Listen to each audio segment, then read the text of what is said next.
Hey student, welcome to my class. जैसा कि आज का क्लास आपके दो टॉपिक पे बेस्ड होगा।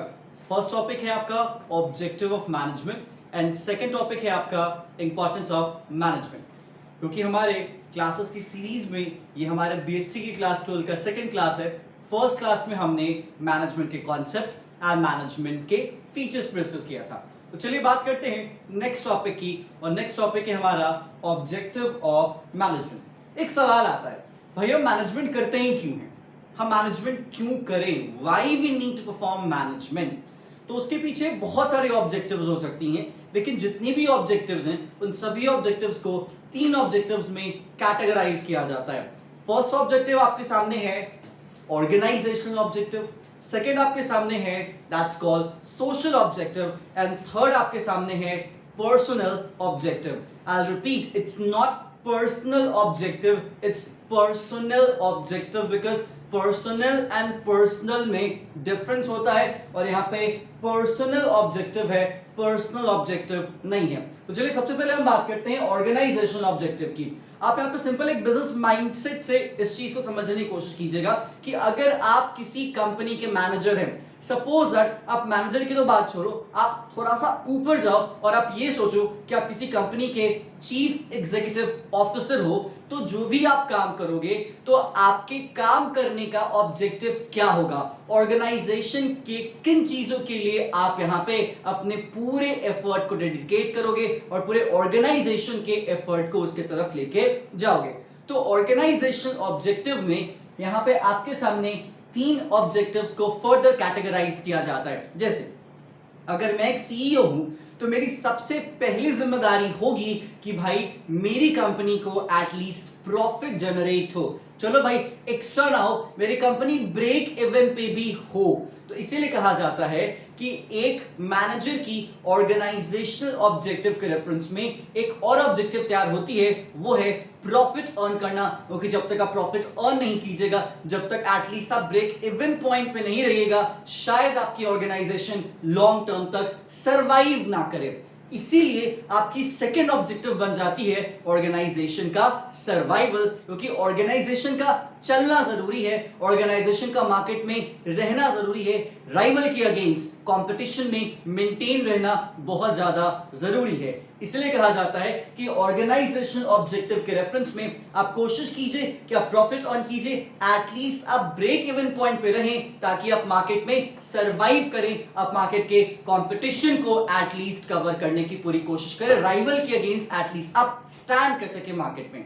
तो चलो मान लेते हैं सपोज दैट अगर आपके इन दोनों ऑब्जेक्टिव्स को फुलफिल कर लिया जाता है, व्हिच मींस आपकी ऑर्गेनाइजेशन को प्रॉफिट भी हो रहा है, आपकी ऑर्गेनाइजेशन मार्केट में तगड़े से स्टैंड भी कर रही है, सरवाइव भी कर रही है। तो अब क्या, प्रॉफिट भी मिल गया, सरवाइव भी करें, अब आप सोचोगे थोड़ा सा आगे बढ़ने की कोशिश करते हैं, व्हिच मींस मे बी हम नया प्रोडक्ट लॉन्च कर सकते हैं, मे बी हम नए ब्रांचेस ओपन कर सकते हैं, मे बी हम ओवरसीज जा सकते हैं, एमएनसी बन सकते हैं। और इसीलिए आपके सामने तीसरी ऑर्गेनाइजेशनल ऑब्जेक्टिव आ जाती है, दैट्स कॉल्ड ग्रोथ। मतलब अपनी कंपनी को आगे बढ़ाना, उसके स्केल को इंक्रीज करना, ये बहुत इंपॉर्टेंट होता है, ताकि आप आगे भी लॉन्ग टर्म में अपने लेवल को इंक्रीज करते रहें और आप अपने बिजनेस का एक्सपेंशन करते रहें। तो ये था आपके ऑर्गेनाइजेशनल ऑब्जेक्टिव के तीन sub objective, first is profit, then survival and then growth.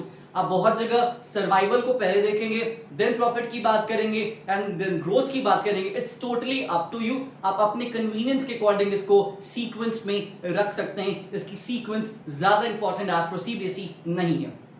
चलिए अब हम बात करते हैं सोशल ऑब्जेक्टिव की। जैसा कि आपने ऑलरेडी 11th में एक चैप्टर पढ़ रखा है, सोशल रिस्पॉन्सिबिलिटी, आपको इस बात का प्रॉपर अंदाजा होगा कि जब हम बिजनेस की बात करते हो कि अब हम बिजनेस की तरफ जा रहे हैं, तो बिजनेस जितनी भी रिसोर्सेज लेके आता है सोसाइटी से लेके आता है। बिजनेस सर्वाइव सोसाइटी के दम पे करता है। बिजनेस अपना प्रोडक्ट, अपनी गुड्स एंड सर्विसेज सोसाइटी को ऑफर करता है, तब जाके उसको इन रिटर्न मिल पाता है। मतलब आप ये कह सकते हो कि बिजनेस सोसाइटी के दम पे है। तो अगर आप सोसाइटी से कुछ ले रहे हो तो कहीं ना कहीं आपकी जिम्मेदारी है कि थोड़ा बहुत सोसाइटी के अपलिफ्टमेंट में, सोसाइटी के डेवलपमेंट में, सोसाइटी के वेलफेयर में आप कंट्रीब्यूट कीजिए। इसलिए आपको पता होना चाहिए बहुत सारी जो बड़ी बड़ी कंपनीज हैं उनका एक अपना स्पेशल ऑर्गेनाइजेशन है जो कि सोशल रिस्पॉन्सिबिलिटी की तरफ सोसाइटी में कंट्रीब्यूट करने के लिए काम करता है। एग्जाम्पल देखिए, अगर हम माइक्रोसॉफ्ट के फाउंडर की बात करते हैं बिल गेट्स, तो उनकी जो फिलांथ्रोपी की कंपनी है, कंपनी नहीं कह सकते आप, ऑर्गेनाइजेशन कहिए, वो है मिलिंडा एंड गेट्स फाउंडेशन।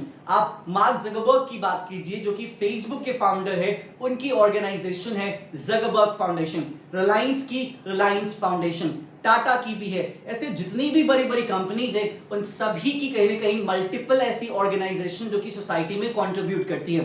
कोई बच्चों को स्कूल में लेके जाते हैं, कोई सैनिटेशन में हेल्प करते हैं, कोई पूरा पूरा गांव ही गोद ले लेते हैं, उस गांव की डेवलपमेंट में वो कंट्रीब्यूट करते हैं, कोई पार्क बनवाते हैं, कोई बहुत सारे ट्रीज को प्लांट करवाते हैं। विच मीन्स सोसाइटी में आप कंट्रीब्यूट कीजिए, सोसाइटी के डेवलपमेंट में, सोसाइटी के वेलफेयर में आपको कंट्रीब्यूट करना चाहिए। बहुत सारे लोग हॉस्पिटल्स ओपन करवा देते हैं, बहुत सारे लोग अलग अलग फैसिलिटीज अवेलेबल करवाते हैं ताकि लोगों की जिंदगी में एटलीस्ट कुछ एक्स्ट्रा वो कंट्रीब्यूट कर सके apart from their main business. So this is what we call the social objective of management, क्योंकि being a CEO आपको अपनी कंपनी की सोशल इमेज को भी क्लीन करना चाहिए। जैसे आप सिंपल सा देखिए, रिलायंस कितना ज्यादा सोशल वर्क करता है, ठीक है, उस सोशल वर्क का इंपैक्ट उसको बिजनेस में मिलता है, लेकिन इस बात को याद रख लीजिएगा कि सोशल वर्क आपकी कंपनी की इमेज पब्लिक में और बेहतर बनाता है और आपकी गुडविल को बढ़ाता है। इसीलिए आपको सोशल ऑब्जेक्टिव पे भी काम करना जरूरी होता है बीइंग अ मैनेजर। नेक्स्ट आपके सामने है पर्सनल ऑब्जेक्टिव। ये बात याद रख लीजिएगा कि अगर आपकी कंपनी चल रही है तो उस कंपनी के जो भी पहिए हैं वो आपके ह्यूमन रिसोर्स हैं, क्योंकि आपके यहाँ आपके जो एम्प्लॉई हैं वो काम कर रहे हैं और अगर वो खुशी से काम नहीं करेंगे तो शायद, याद रख लीजिएगा, आपके यहाँ गम की दस्तक दूर नहीं। तो इसीलिए आपके जो एम्प्लॉइज काम कर रहे हैं, आपका जो ह्यूमन रिसोर्स काम कर रहा है, उसको बेस्ट एनवायरनमेंट मिले, उसको अच्छा वर्किंग एनवायरनमेंट मिले, उसकी सेफ्टी, उसकी सिक्योरिटी फुलफिलमेंट का काम आप देखिए, उसकी सोशल रिस्पॉन्सिबिलिटी तो आप उठा ही रहे हैं, साथ ही साथ आप उसकी जो समाज में पहचान है, अगर अच्छा काम कर रहा है रिवॉर्ड दीजिए, उसको एक कॉम्पिटिटिव सैलरी दीजिए, उसके काम के अकॉर्डिंग उसको इनफ पेमेंट दीजिए जो एक जिससे वो एक अच्छी जिंदगी क्या कर सके, जी सके।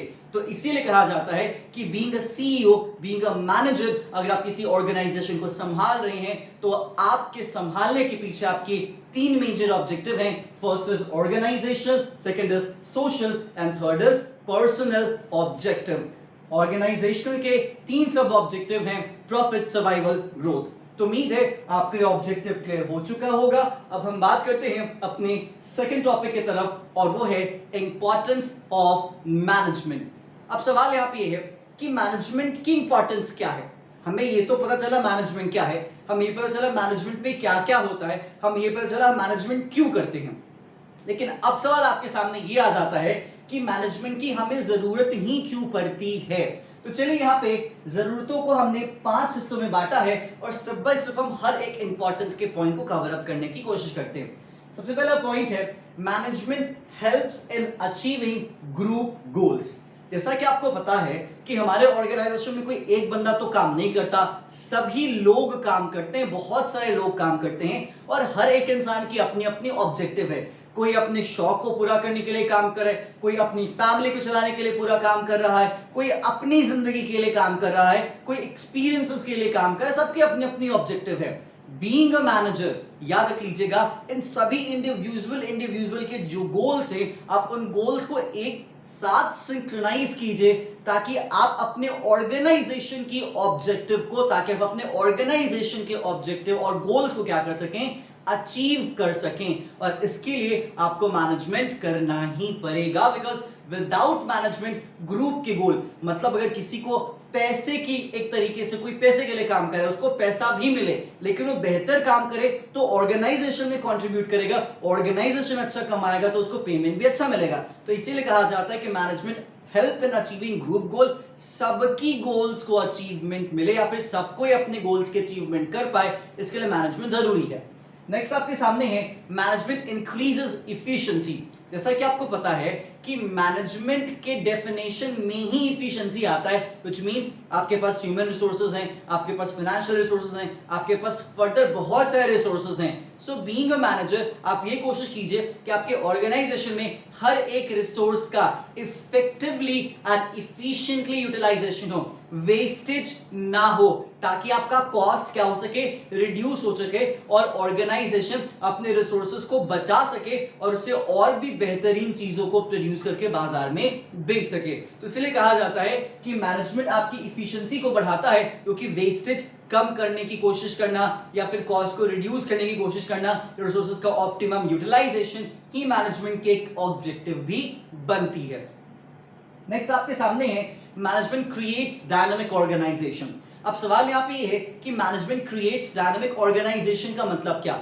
जैसा कि आप समझते हैं कि जब जब एनवायरनमेंट बदलता है, जब जब बिजनेस का एनवायरनमेंट बदलता है, बाहर के हालात माहौल बदलते हैं, तो उसके अकॉर्डिंग आपको भी बदलना जरूरी है। और आपको बदलने के लिए आपको अपने ऑर्गेनाइजेशन में मल्टीपल चेंजेस लेके आने पड़ेंगे। लेकिन एक ह्यूमन टेंडेंसी है, ह्यूमन टेंडेंसी क्या है कि जिस एनवायरनमेंट में है हम एनवायरनमेंट को अपने आप के अकॉर्डिंग ढालने की कोशिश करते हैं। चलो अगर हम एनवायरनमेंट को नहीं ढाल पाते हैं तो हम एनवायरनमेंट के अकॉर्डिंग क्या हो जाते हैं, ढल जाते हैं, अपने आप को कंफर्टेबल बनाने की पूरी कोशिश करते हैं। तो अगर एक इंसान किसी एनवायरनमेंट में कंफर्टेबल है और आप आके अब कहते हैं कि हाँ जी अब ये नहीं करो अब वो करो, तो वो उस चेंज को रेजिस्ट करेगा। क्या करेगा, उस चेंज को रेजिस्ट करेगा। एक छोटा सा एग्जांपल मैं आपको बताता हूं।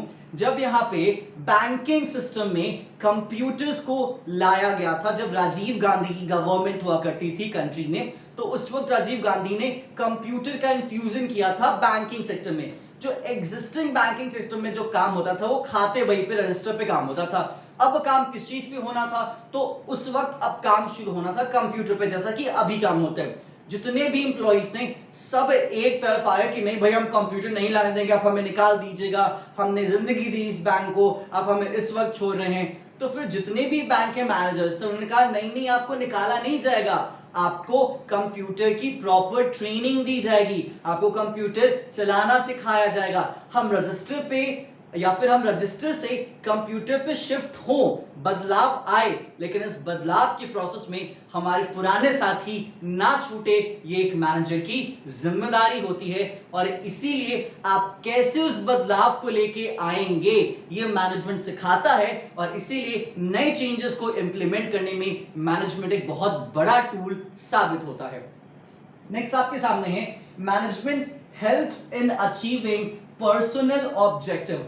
पर्सनल ऑब्जेक्टिव का मतलब क्या, अगर एक एम्प्लॉय है तो उस एम्प्लॉय की तो ऑब्जेक्टिव जैसा हमने यहाँ पे बात किया कि उसकी सैलरी, उसका सोशल रिकॉग्निशन, उसकी ट्रेनिंग, उसकी डेवलपमेंट, ये सब कौन करवाएगा, ये सब मैनेजमेंट ही तो करवाएगा, ताकि एम्प्लॉय खुश हो। और जो एम्प्लॉय खुश होते हैं वो अपनी जिंदगी तक देते हैं किसी ऑर्गेनाइजेशन को। इसलिए आप जितनी पुरानी ऑर्गेनाइजेशंस देखें, आप टाटा की बात कर लीजिए, महिंद्रा की बात कर लीजिए, किर्लोस्कर की बात कर लीजिए, ये जितने भी अच्छी अच्छी पुरानी कंपनीज हैं, इन कंपनीज के पीछे एक कहीं ना कहीं मेन कारण जरूर है कि उनके एम्प्लॉइज अपने 100 नहीं 200% डेडिकेशन से काम करते हैं, पूरा साथ देते, तब जाके ऑर्गेनाइजेशन डेवलप हो पाती है। तो अपने पर्सनल ऑब्जेक्टिव को अचीव करने के लिए, अपने एम्प्लॉय के चेहरे पे एक प्यारी सी स्माइल लाने के लिए आपको मैनेजमेंट जरूर करना पड़ेगा, और मैनेजमेंट के थ्रू ही आप उनकी खुशियां लेके आएंगे, और उनकी खुशी आपके ऑर्गेनाइजेशन की खुशी को और भी ज्यादा इंक्रीज करती है। ठीक है, नेक्स्ट आपके सामने है management helps in development of society. समाज को तैयार करने में भी मैनेजमेंट हेल्प करता है। अब इसके बात को ध्यान से समझने की कोशिश कीजिएगा। जैसा कि आपकी कंपनी है, आपकी कंपनी बिजनेस कर रही है, या तो गुड्स ऑफर करिए तो सर्विसेज ऑफर करिए। आप बेहतरीन सर्विस देंगे तो लोगों को बेहतरीन सर्विसेज की आदत भी लगेगी, लोग अच्छा पेमेंट भी करेंगे उस गुड्स एंड सर्विसेज के लिए, लोगों की लिविंग स्टैंडर्ड बढ़ेगी, लोगों की आदत बदलेगी, लोग अच्छे तरीके से सोच पाएंगे, लोग डिमांड करेंगे आपके प्रोडक्ट का, और एक नई सोसाइटी तैयार होगी। आप सिंपल सा देखो, एक छोटी सी बात मैं आपको बताता हूं। जनरली इंडिया में क्या होता है, इंडिया में ये होता है कि अगर हमारे यहाँ स्पाइसेस प्रोड्यूस होते हैं तो जो ए ग्रेड के स्पाइसेस होते हैं उनको एक्सपोर्ट क्वालिटी का स्टिकर लगा के एक्सपोर्ट कर कर दिया जाता है, और जो बाकी जो अदर बी ग्रेड या सी ग्रेड के स्पाइस होते हैं वो इंडियन मार्केट में आपको जनरली मिल जाएंगे। This is the reality. आप अगर प्योर ऑयल की बात करते हैं तो प्योर ऑयल्स के केस में भी यही होता है, जो अच्छी चीजें होती है वो बाहर भेज दी जाती हैं, जो बाकी चीजें होती हैं वो इंडिया में ही एक तरीके से एडजस्ट करने की कोशिश की जाती है। ऐसा नहीं होना चाहिए भाई, हमारे यहाँ प्रोड्यूस हो रहा है तो हमें भी अच्छी क्वालिटी मिलने की कहीं ना कहीं एक तरीके से राइट्स तो है ना, हमें भी मिलना चाहिए। तो इसीलिए बीइंग अ मैनेजर आप ये कोशिश कीजिए कि आप समाज तैयार कर सकते हैं, आपके पास इतनी पावर है क्योंकि आप सोसाइटी से डील करते हो, सोसाइटी के रिसोर्सेज लेते हैं, तो सोसाइटी को क्वालिटी ऑफर करें ये जरूरी है। और इसीलिए एक सोसाइटी को तैयार करना, एक सोसाइटी को डेवलप करना, उस सोसाइटी को बेहतरीन बनाना कहीं ना कहीं मैनेजमेंट के थ्रू पॉसिबल है, और मैनेजमेंट में बहुत बड़ा रोल निभाता है। तो उम्मीद है आपको समझ में आया होगा कि मैनेजमेंट कहां कहां हमारे लिए इंपॉर्टेंट है। वो हमारे ग्रुप गोल्स को अचीव करने में, चेंजेस को लेकर आने में, इफिशिएंसी और इफेक्टिवनेस को बढ़ाने में, पर्सनल ऑब्जेक्टिव को अचीव करने में, सोशल ऑब्जेक्टिव को अचीव करने में मैनेजमेंट हमारी पूरी मदद करता है, और इसके लिए मैनेजमेंट जरूर करना चाहिए। तो ये था आपका importance and objective. I hope so ये कॉन्सेप्ट क्लियर हो चुका होगा। अब हम आपसे मिलेंगे नेक्स्ट वीडियो में नेक्स्ट टॉपिक के साथ। So stay tuned and thank you so much. Good bye.